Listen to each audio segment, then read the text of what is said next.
Baiklah, ini kita masuk kepada mata kuliah sosiologi hukum. Nah, mahasiswa bisa melihat ada mata kuliah tentang sosiologi hukum. Apa sih sosiologi hukum itu? Sosiologi itu adalah ilmu-ilmu tentang sosial, sementara hukum adalah aturan, perangkat, norma, kebijakan yang ada pada masyarakat atau yang ada pada suatu negara seperti itu. Nah, sosiologi hukum ini sendiri merupakan rumpun ilmu dari eh, ilmu-ilmu filsafat yang ada. Nah, kenapa perlu mempelajari sosiologi hukum bagi masyarakat, bagi mahasiswa hukum, khususnya hukum pidana Islam, bahwa hukum yang ada, hukum itu dilihat dari kehidupan sosial masyarakatnya. Nah, di mana sosiologi hukum ini juga pertama kali diperkenalkan oleh seorang Italia yang bernama Anzilotti pada tahun 1882. Jadi ilmu ini baru. Sosiologi hukum ini pada hakikatnya lahir dari hasil pemikiran para ahli ini, baik dari bidang filsafat hukum, ilmu maupun sosiologi.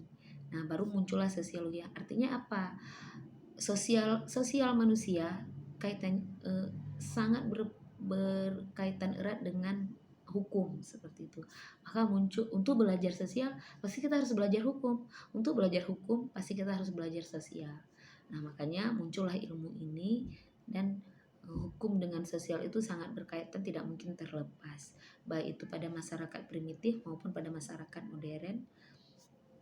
Nah, akan kita lihat beberapa definisi para ahli tentang sosiologi hukum. Menurut Surjono Sukanto, sosiologi hukum adalah suatu cabang ilmu pengetahuan yang secara analisis dan empiris menganalisa atau mempelajari hubungan timbal balik antara hukum dengan gejala-gejala lainnya. Sementara Saptijo Raharjo menyebutkan bahwa sosiologi hukum itu adalah pengetahuan hukum terhadap pola perilaku masyarakat dalam konteks sosial. Artinya hukum melihat perilaku masyarakat dalam konteks kehidupan sosialnya. Intinya ilmu tentang hukum tapi dilihat dari sisi perilaku masyarakatnya. Kenapa Bu harus melihat perilaku masyarakat? Kan masyarakat itu berubah-berubah, maka hukum itu juga akan berubah. Misalnya ya, dulu kita ada hukum bagi pelaku judi. Nah, pembuktian judi, berita acara judi itu sesuai dengan apa yang terjadi di masyarakat. Dulu di masyarakat itu orang main judi dia berkelompok-kelompok, ada yang ditaruhkan dan lain sebagainya.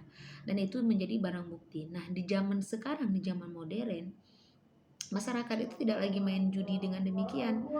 Masyarakat itu bermain judi dengan game online. Nah, bagaimana pembuktiannya dan bagaimana menerapkan hukum bagi pelaku judi online ini. Nah, selanjutnya akan kita lihat ruang lingkup yang menjadi objek sosiologi hukum ini. Yang pertama, government social control. Dalam artian sosiologi mengkaji seperangkat kaidah khusus yang berlaku serta dibutuhkan guna menegakkan ketertiban dalam kehidupan masyarakat. Kemudian yang kedua, sosiologi hukum mengkaji suatu proses yang berusaha membentuk warga masyarakat sebagai makhluk sosial. Nah, jadi sosiologi hukum ini menyadari eksistensinya sebagai kaidah sosial yang ada dalam masyarakat. Jadi kaidah itu kan aturan ya. Masyarakat itu kalaupun tidak ada negara, mereka dari zaman-zaman dahulu mereka itu sudah punya aturan, sudah punya dalam mengatur kehidupan sosialnya. Baik itu masyarakat desa maupun masyarakat kota. Nah, makanya dia sangat berkaitan erat ketika kita mengundang-undangkan sebuah undang-undang atau membuat sebuah kebijakan hukum. Maka dilihat dari sisi masyarakat, kebiasaan, dan interaksi sosial masyarakatnya. Nah, adapun fungsinya menurut Surjono Sukanto, fungsi dari sosiologi hukum ini yaitu yang pertama adanya munculnya teori kekuasaan. Secara sosiologis, kaidah hukum berlaku karena paksaan penguasa terlepas diterima atau tidaknya oleh masyarakat. Nah, yang kedua teori pengakuan. Kaidah hukum berlaku berdasarkan penerimaan dari masyarakat tentang hukum itu berlaku.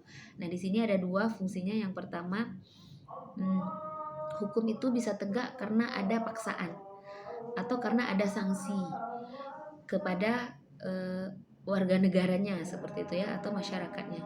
Namun perlu diketahui juga teori yang lain menyebutkan hukum itu bisa diberlakukan sesuai dengan keadaan sosial masyarakatnya. Jadi kedua ini tidak boleh terlepas. Jadi ketika nanti kita membuat hukum, boleh kita paksakan, tapi sesuai nggak hukum yang kita buat itu kepada masyarakatnya. Nah inilah pentingnya ilmu sosiologi hukum.